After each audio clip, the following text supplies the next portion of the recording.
எனக்கு என்னமோ காலையில் பெட்டை அரேஞ்ச் பண்ணிவிட்டு அப்புறம் கிச்சனுக்குள்ளே போனால் தான் அன்றைக்கி பொழுதே போகும்.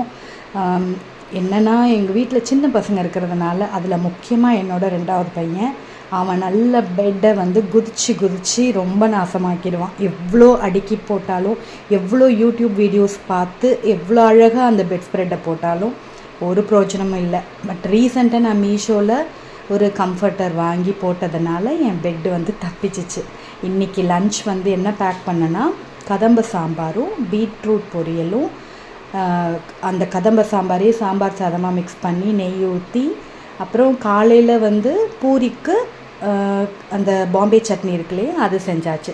ஸோ சாம்பார் சாதம் கிளறி டிஃபன் பாக்ஸில் அடைச்ச பிறகு மேலாப்பில் கொஞ்சம் நெய்யை ஊற்றி எடுத்துகிட்டு போனோம்னா நல்லா தலை நல்லாயிருக்கும்.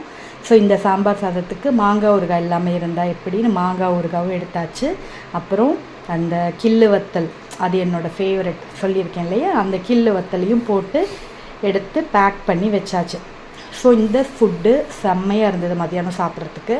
அண்டு ஈவினிங்கும் எனக்கு ரொம்ப பிடிச்ச ஒரு ஸ்நாக் இன்றைக்கி என் ஃப்ரெண்டு வாங்கி கொடுத்தாங்க. வேறு ஒன்றும் இல்லை, அந்த ஜாம் ரோல் இருக்கு இல்லையா, அதுதான். ஸோ நல்ல ஒரு இஞ்சி டீ போட்டு அந்த கேக்கை ரசிக்கலான்னு பார்த்தேன். பட் இன்றைக்கி ஃப்ரைடே, நான் எக்கு சாப்பிட மாட்டேன், எக்கு போட்ட கேக்கையும் சாப்பிட மாட்டேன்.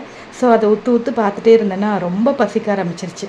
ஸோ என்ன ஆர்டர் பண்ணலான்னு பார்த்து தெரியாதனமாக ஆன்லைனில் இந்த சமோசா சோலே மசாலாவா என்னன்னு தெரியல எனக்கு பேர், அதை ஆர்டர் போட்டு என்னோட மூடை நானே கெடுத்துக்கிட்டேன்னு தான் சொல்லணும். இஞ்சி டீயே ரொம்ப நல்லா இருந்துச்சு. பட் இந்த ஆர்டர் பண்ணி வாங்கின ஸ்நாக்கு படு வேஸ்ட்டு.